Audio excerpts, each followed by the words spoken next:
suka berkata kasar, emosional, semuanya dibalas dengan dendam. Masa sekarang seperti di media, dia diserang, dia serang lagi. Ada kesalahannya, dia sadari kesalahan orang lain. Kontrol emosi Anda. Allah subhanahu wa ta'ala sedang menguji Anda dengan orang yang mengganggu Anda itu. Allah punya cara, dan cara Allah itu sangat cantik dan indah, rapi, tepat sasaran. Kalau Allah subhanahu wa ta'ala yang membalaskan buat Anda, aman. Kalau Anda benar, tenang saja. Allah akan datangkan pertolongan dengan caranya. Cara Allah sekali lagi saya katakan indah sekali. Banyak yang berlalu dalam hidup saya seperti itu. Bismillahirrahmanirrahim.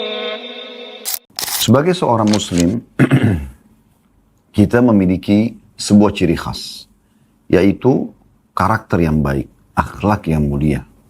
Santun, ramah, dermawan, pemaaf, semua hal-hal yang baik itu harusnya menjadi perangai setiap muslim dan muslimah.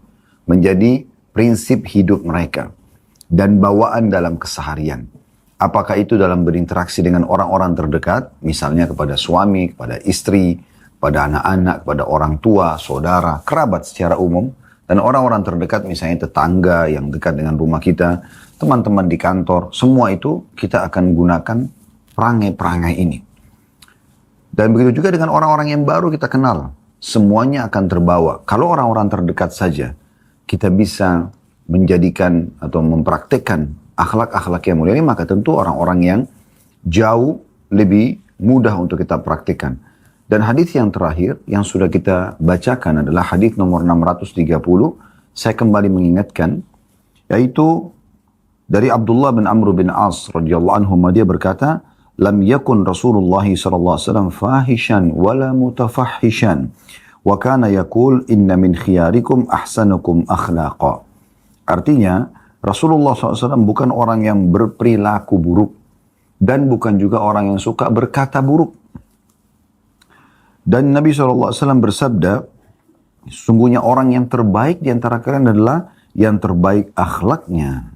Hadis ini riwayat Bukhari Muslim. Jadi maksudnya sosok muslim yang paling layak untuk menjadi suami, menjadi istri, menjadi sahabat, menjadi partner bisnis, menjadi tetangga, ya, adalah orang yang paling baik akhlaknya. Ini jadi tolok ukurnya. Bahkan memilih pasangan pun adalah dikhususkan akhlak. Kata Nabi SAW kepada para wanita dan walinya, idza ja'akum man tardawna dinahu wa khuluqah. Kalau datang kepada kalian yang kalian ridhoi agama dan akhlaknya, ya, fazawwiju, nikahkan dia, terima lamarannya. Jadi ini tolok ukurnya, bukan tampannya, bukan kekayaannya, seperti itu. Ya. Dan agama ini adalah agama akhlak, agama perilaku yang baik, santunan, keramahan. Ya. Dikatakan oleh Nabi SAW dalam sebuah hadits, innama bu'ithu liutammima makarimal akhlak. Aku diutus memang untuk menyempurnakan akhlak-akhlak yang baik. Itu tujuan utama agama. Jadi jangan sampai teman-teman sekalian Anda ya memiliki penampilan sebagai seorang muslim, nama Anda pun nama muslim, Anda pun hidup di lingkungan muslim, tapi Anda tidak memiliki akhlak, Anda tidak santun, alias kasar lah ya, emosional, ya, tidak pernah memaafkan, suka balas dendam. Semua ini berarti Anda belum menjadi seorang muslim. Karena tolok ukur muslim itu baik adalah ya dari agamanya, dari akhlaknya. Baik agamanya dari akhlaknya. Kita sudah sempat menyinggung pada pertemuan yang lalu, bagaimana ada sebuah riwayat menjelaskan seorang sahabat bertanya kepada Nabi SAW, mengatakan, ya Rasulullah, di Madinah ini ada seorang wanita yang tidak pernah ketinggalan sholat malam, tidak pernah juga berhenti bersedekah dan berpuasa. Sholat malam dan berpuasa. Setiap malam sholat malam, setiap hari harinya puasa. Tapi lisannya tajam, menyakiti tetangganya. Kata Nabi SAW, apa? La khaira fiha, hiya finnar. Nggak ada kebaikannya wanita itu, dia pasti masuk neraka. Dan kata orang yang sama, ya Rasulullah, di Madinah ada seorang wanita. Biasa aja sebenarnya ibadahnya. Jadi standar lah gitu kan. Tapi dia selalu baik dan santun sama orang. Kata Nabi SAW, al khaira fiha, wa hiya fil jannah. Kebaikan ada padanya dan dia masuk dalam surga. Au kama qala Nabi SAW. Jadi seperti itu tolok ukurnya. Pada siang ini insya Allah, semoga Allah SWT berkahi waktunya, kita akan, dan juga ilmunya tentunya, kita akan melanjutkan sisa-sisa hadis yang membahas tentang masalah keutamaan akhlak. Di antaranya hadis yang sangat mulia. Hadis nomor 631. Saya bacakan dari Abu Darda radhiyallahu anhu bahwa Nabi SAW bersabda, "Ma min syai'in athqalu fi mizanil 'abdil mu'min yawmal qiyamati min husnil khuluq. Wa inna Allah yubghidul fahishal badhi." Hadis ini diriwayatkan oleh Tirmidzi dan beliau mengatakan hasan sahih. Terjemahannya kata Nabi SAW, tidak ada sesuatu pun yang lebih berat dalam timbangan hamba mukmin pada hari kiamat dibandingkan akhlak yang baik. Jadi subhanallah, akhlak yang baik adalah amal saleh yang paling berat timbangannya hari kiamat. Anda bisa bayangkan, berarti menjadi tolok ukur baiknya sosok muslim itu dari akhlaknya. Baiknya seseorang justru dari akhlaknya. Dan sungguhnya Allah itu membenci orang yang keji dan suka berkata kotor. Jadi bukan ciri seorang muslim. Emosional, marah-marah, misalkan kotor, tutur kata yang kotor, kasar, keras, sama sekali. Anda harus cuci tangan dari semua itu. Mulai hari ini, mulai siang ini, Anda harus menjadi sosok yang selalu senyum, selalu ramah, selalu sopan, santun, pemaaf, dermawan, jujur, amanah, tanggung jawab, semua itu. Dan semua itu punya keutamaan. Ada fadilahnya. Anda akan dapat pahala di sisi Allah SWT. Gabungannya semua dikenal dengan akhlak yang baik. Dan itulah yang paling berat di timbangan amal pada hari kiamat nanti. Itu luar biasa gitu. Ya.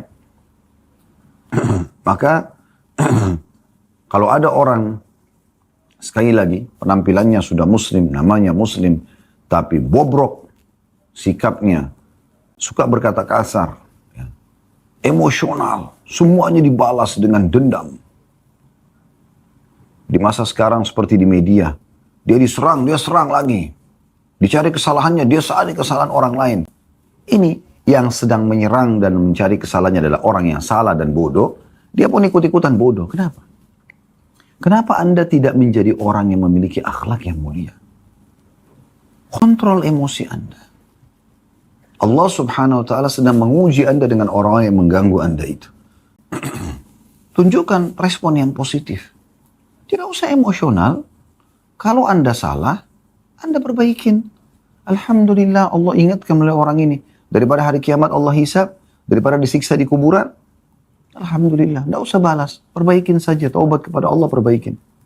Atau kalau Anda benar, Allah pasti bela. Inna Allah yudafi' anil ladhina amanu, kata Allah SWT dalam Al-Quran. Allah itu membela orang-orang beriman. Allah punya cara, dan cara Allah itu sangat cantik dan indah. Rapi. Ya, dan tepat sasaran. Kalau Allah subhanahu wa ta'ala yang membalaskan buat Anda, aman. Anda tinggal duduk manis, tinggal beribadah kepada Allah subhanahu wa ta'ala. Jadikan semua serangan-serangan orang itu justru sebagai ajang Anda mendekatkan diri kepada Allah subhanahu wa ta'ala. Sebagai ajang Anda menambah poin-poin hasanah, pahala atau pahala Anda di timbangan amal pada hari kiamat nanti. Nabi SAW sering disakiti masa hidup beliau. Tapi beliau balas dengan akhlak yang mulia. Ya. Bagaimana Nabi SAW dicaci maki oleh tokoh-tokoh Quraisy. Tapi di saat mereka masuk Islam, mereka menyatakan taubat kepada Allah subhanahu wa ta'ala. Nabi SAW sambut dengan senyum, dengan gembira. Umar bin Khattab pembenci Islam dulu. Tapi setelah masuk Islam, Nabi SAW sambut dengan mulia. Dan banyak orang seperti itu. Banyak sekali. Orang yang tadinya benci Islam, akhirnya menjadi suka. Ya. Thumamah bin Qusar radhiyallahu anhu juga begitu. Kepala suku yang ada di sekitar Mekah, ya, yang mensuplai makanan ke Mekah. Tadinya benci sekali Nabi SAW, benci Islam. Tapi setelah masuk Islam, dia ubah semuanya dan akhirnya Allah ubah pun rasa bencinya menjadi suka. Tidak usah khawatir. Jangan kita teman-teman yang habisi waktu untuk mengkanter gosipan orang, fitnahan orang. Habis umur kita untuk itu. Terus gimana caranya supaya tenang Ustaz? Minta kepada Allah SWT diberikan ketenangan hati. Tenang saja dalam menghadapi permasalahan. Karena Anda panik atau tenang, tetap masalah sudah terjadi kan? Anda sudah diserang, Anda sudah digibah, digunjing, Anda sudah difitnah.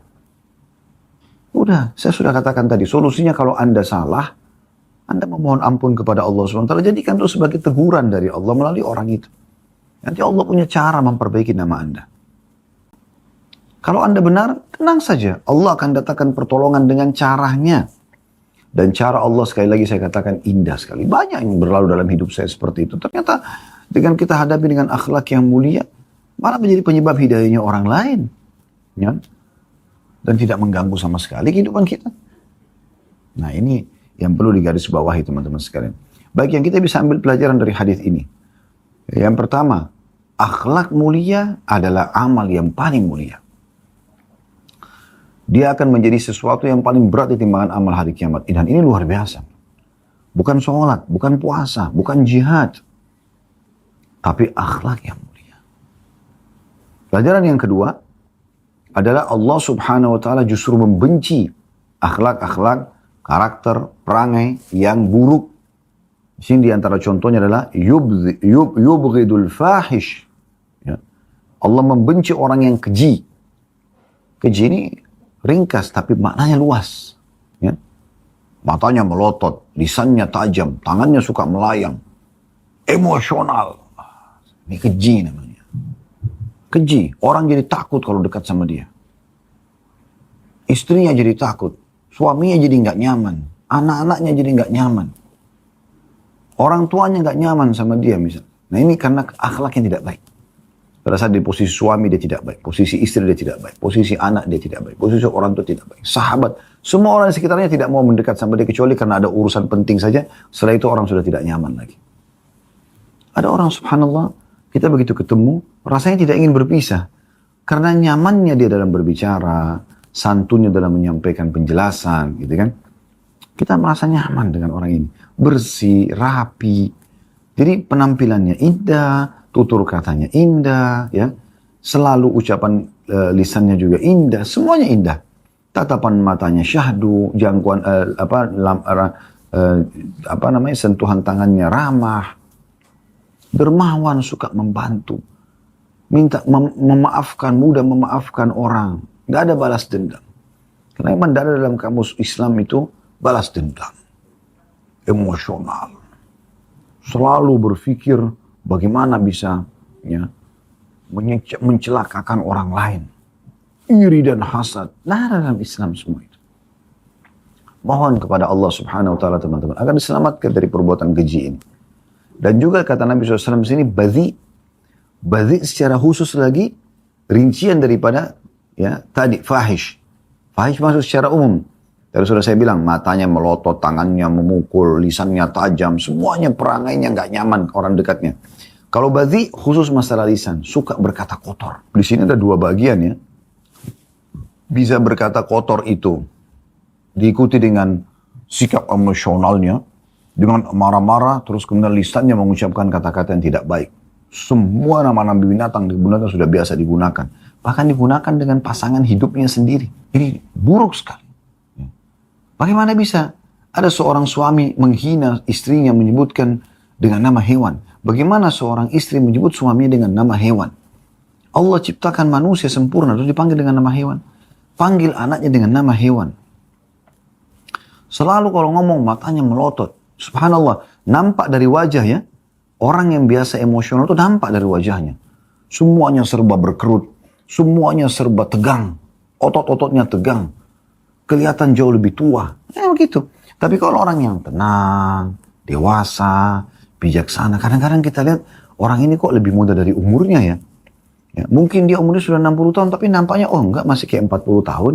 Mungkin dia 40 tahun oh masih kayak 30 tahun. Lebih muda kelihatan. Kenapa? Memang tidak emosional. Karena gini, Anda menghadapi masalah dengan emosional akan membuyarkan ide-ide Anda.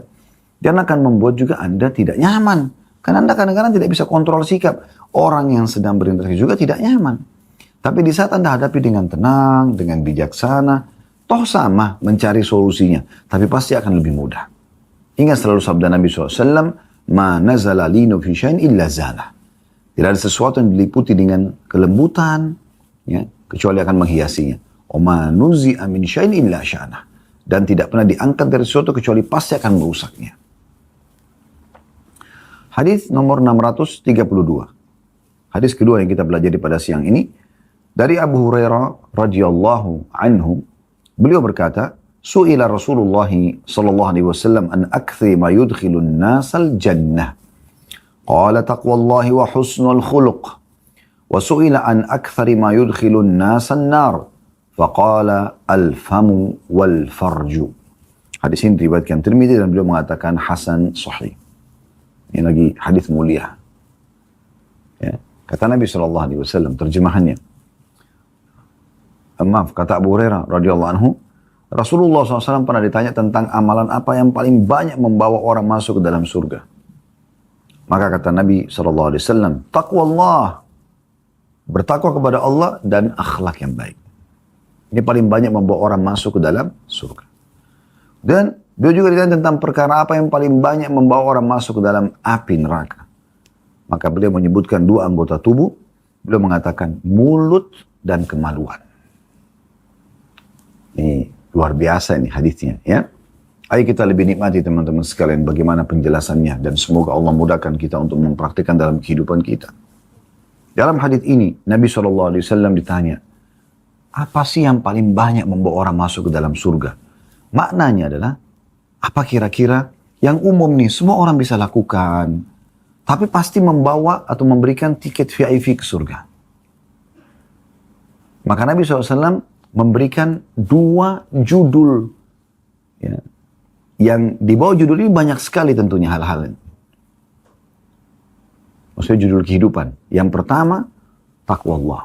Patuh kepada Allah. Dan yang kedua, husnul khuluq. Akhlak yang baik. Dan ditanya juga kepada Nabi SAW, kira-kira apa yang paling banyak membawa orang masuk dalam neraka?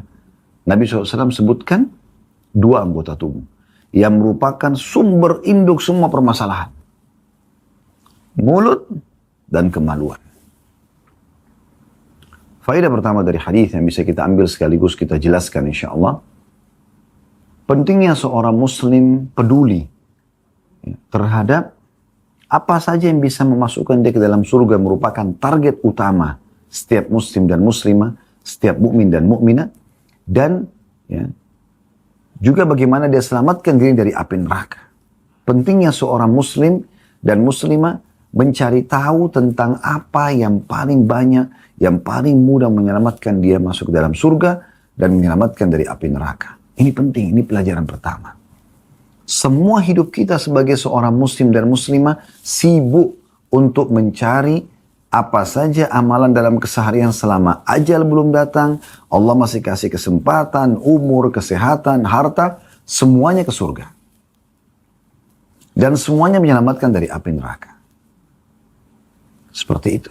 Ini target utama. Jangan pernah jadikan target wahai muslim dan muslimah selain surga. Bagaimana surga target utamanya. Gerbong ke belakangnya semua Anda lakukan apapun yang bisa membawa ke sana. Ini pelajaran pertama. Pelajaran yang kedua. Amalan yang paling banyak atau sesuatu yang paling banyak membawa masuk ke dalam surga adalah yang pertama taqwa Allah. Ini faedah yang kedua. Apa itu taqwa Allah? Patuh kepada Allah. Apa yang Allah perintahkan, patuhi. Apa yang Allah larang, jauhi. Selesai. Anda mau ditawarkan pekerjaan, atau Anda mau mengerjakan satu pekerjaan, tanya dulu. Allah boleh tidak? Halal apa tidak? Disodorin makanan, minuman, ya, apapun, pergaulan, tempat tinggal, lingkungan, ini Allah ridho nggak? Halal nggak? Halal, enjoy, nikmati. Haram, jauhi. Selesai. Ya. Dan dalam menikmati gampang. Tapi kalau untuk meninggalkan ini butuh perjuangan.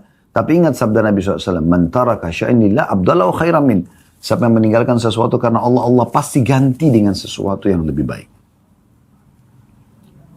Jadi gak usah khawatir, tinggalkan. Selama haram, walaupun menggiurkan, tinggalkan. Masih banyak di antara muslim dan muslimah kadang-kadang bimbang. Tinggalkan gak ya? Gitu. Sayang nih. Ya. Gak ada lagi gitu dalam konsep seorang muslim. Hapus di kamus Anda itu. Selama haram, jauhi. Sejauh-jauhnya. Abdullah bin Umar radhiyallahu anhu mengatakan, aku meninggalkan 1 dirham haram. Syubhat. Lebih aku cinta daripada bersedekah dengan 600.000 dirham. Coba bayangkan. Para salafus salih itu peduli sekali dengan apa yang Allah haramkan. Mereka maksimal, semaksimal mungkin menjauhi itu. Semampu dia. Nah, ini hal yang luar biasa. Yang harus benar-benar jadikan sebagai sebuah target utama setiap muslim dan muslimah. Dan nikmatin itu teman-teman sekalian. Toh juga yang Allah perintahkan jauh lebih banyak dibandingkan apa yang Allah larang. Sering kami bahasakan di majelis-majelis kami itu. Apa yang Allah perintahkan kepada Anda jauh lebih banyak. Yang Allah halalkan jauh lebih banyak dibandingkan apa yang Allah larang. Dan selalu Allah kasih solusinya. Makanan ini haram, minuman ini haram, pergaulan ini haram, biologis ini haram, ya, pekerjaan ini haram atau pendapat haram. Allah kasih solusinya. Ini loh yang halal. Ya, nggak boleh makan babi. Allah kasih sapi, kambing, ayam, kelinci, hewan air. Nggak boleh loh bergaul sama teman buruk, cari teman baik. Nggak boleh loh biologis haram, ada biologis halal. Kan gitu. Nggak boleh loh pendapatan pergaulan ini, ada pendapatan yang halal. Pasti ada solusi. Kalau nggak ada solusinya, mungkin Anda wajar terjerumus. Lalu kenapa Anda tidak? Itu pun kalau sampai ada orang terjerumus, semoga Allah maafkan, Allah masih kasih satu kunci pintu. Ada kunci pintu yang aman sekali. Dia masih bisa selamat, yaitu taubat. 6 huruf ini, ingat selalu, taubat.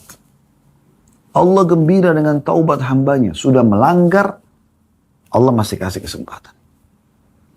Dalam sebuah hadis Bukhari, kata Nabi SAW, Allah lebih gembira dengan taubat hambanya dibandingkan seseorang di antara kalian membawa seluruh bekalnya di atas tunggangannya, di atas untanya, semua harta, semua makanan, semua pakaian sudah dibawa di situ, ke padang pasir yang tak bertuan.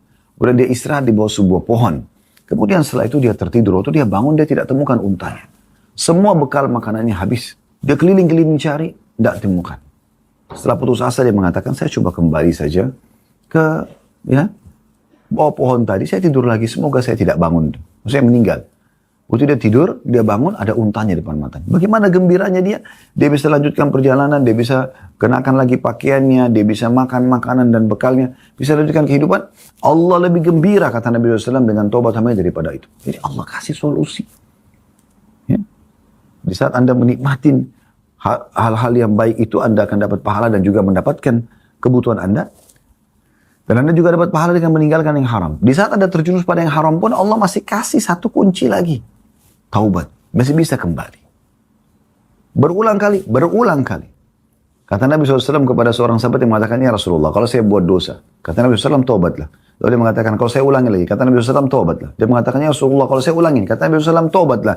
Lalu Nabi SAW mengatakan, Allah tidak akan bosan sampai kalian bosan. Cuma luar biasa. Itu namanya takwa. Takwa kepada Allah SWT. Cuma orang yang terus saja di atas ketakwaan kepada Allah SWT, dia kerjakan terus ketaatan, dia jauhi terus pelanggaran. Walaupun tadi kalau pelanggaran terjadi dia masih bisa tobat ya. Kalau dia terus jaga, maka level imannya beda dengan orang yang terjerumus dalam dosa. Gitu. Nah ini penting untuk digarisbawahi. Ini faedah yang kedua tentang masalah takwa. Faedah yang ketiga, ini yang menjadi inti bahasan kita, husnul khuluq. Ternyata untuk masuk ke dalam surga juga, ya kuncinya adalah punya akhlak yang mulia. Tadi sudah kita bahasakan, santun, ramah, dermawan, pemaaf. Anda juga awet muda. Ini saya kasih resep seperti ini, mungkin orang lebih mudah menerimanya ya. Kalau Anda saya tanya, mau nggak awet muda? Mau, Sir. Oke, jangan marah. Jangan emosional. Coba pemaaf. Santai aja hadapin masalah seberat apapun. Tuh Anda emosi, atau ada ketakutan, atau Anda khawatir dengan Anda tidak khawatir, tetap aja Anda harus melaluinya, kan begitu. Tapi di saat Anda tenang, Anda bijaksana, justru Anda gunakan momentum itu untuk mendekatkan diri kepada Allah SWT dan minta solusi dari Allah, di situ puncaknya Anda akan mendapatkan solusinya. Bukan dengan kepanikan. Bukan justru malah maksiat. Mabuk-mabukan, ke karaoke, ke diskotik, malah berzina. Wah, tambah kacau semuanya. Ini faedah yang luar biasa. Coba ambil resep ini. Akhlak yang mulia ini berat sekali timbangan amal hari kiamat. Dan potongan faedah yang ketiga ini tentang amal kedua yang bisa paling banyak membawa masuk manusia ke dalam surga. Ini subhanallah relevan sekali dengan hadis nomor 631 yang tadi kita bahas sebelumnya. Ini kan 632 ya. Bahwasanya akhlak mulia adalah yang paling berat di timbangan amal hari kiamat. Faedah keempat dari hadis tentang yang paling banyak membawa orang masuk ke dalam neraka, yaitu disebutkan apa? Mulut. Mulut, teman-teman sekalian. Hati-hati. Ucapkan dari lisan Anda ini yang baik saja.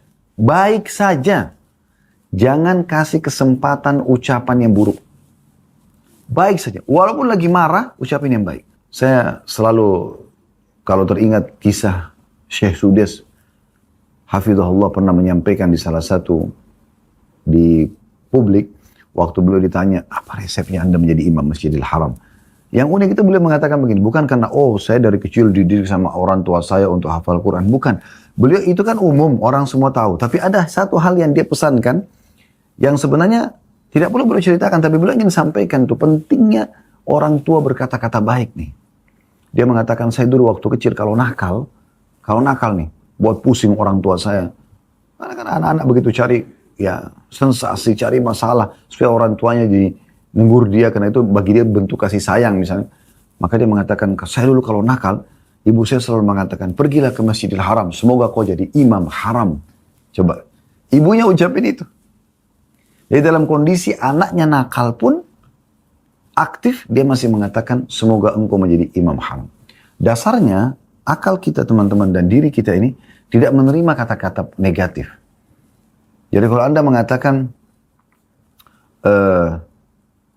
jangan makan. Orang itu berpikir, apa ini? Penasaran manusia itu. Mau makan jadinya. Jadi lebih baik Anda mengatakan, makanlah ini, misalnya. Sebenarnya Anda sedang melarang makan yang itu. Itu sudah cukup. Nabi SAW waktu ingatkan anak dari istrinya, Salamah, beliau mengatakan, makanlah dengan tangan kananmu. Wahai anak kecil, makanlah dengan tangan kananmu. Ya. Bacalah bismillah, baca bismillah, makan dengan tangan kananmu dan makan apa yang ada di hadapanmu. Nabi SAW tidak mengatakan, jangan makan itu ya. Enggak. Nabi SAW cuma mengatakan, makan yang ada di hadapanmu. Karena apa yang dihidangkan depan, ada penilaian orang kalau kita cuma makan yang itu saja. Ya kan gitu. Nah ini penting. Jaga lisan. Setiap perkataan yang sudah keluar, itu sudah milik orang. Seperti bola liar. Anda susah mengontrolnya. Tapi kalau masih di mulut Anda sendiri, masih milik Anda. Pahit apapun, telan saja. Tidak usah diucapkan. Santun, ramah, tetap baik berkata. Yang terakhir, faedah yang kelima dari hadis. Tentang hal kedua yang paling banyak membawa orang masuk dalam neraka. Kemaluan. Kapan disalahgunakan, maka akan menjadi penyebab masuk ke neraka. Zina maksudnya. Dan dia akan selamat dengan dia menikah. Nah ini juga yang banyak menjerumuskan orang. Nah umumnya ini ada koneksinya ini. Ya, kalau orang bertakwa, dia insya Allah akhlaknya baik. Kalau takwanya benar-benar ya kepada Allah. Kalau dia akhlak yang baik, insya Allah dia juga bertakwa kepada Allah. Begitu juga dengan tadi. Kalau orang lisannya buruk, selalu digunakan dalam kemaksiatan, akan membuka pintu maksiat kemaluannya. Umumnya orang yang tidak bisa kontrol kemaluannya, lisannya pun tidak bisa dikontrol. Allahu a'lam. Alhamdulillah, semoga channel Masih Lurus bersama Ustadz Khalid Basalamah kali ini bisa membawa manfaat, menambah ilmu, serta ketakwaan kita kepada Allah. Wassalamualaikum warahmatullahi wabarakatuh.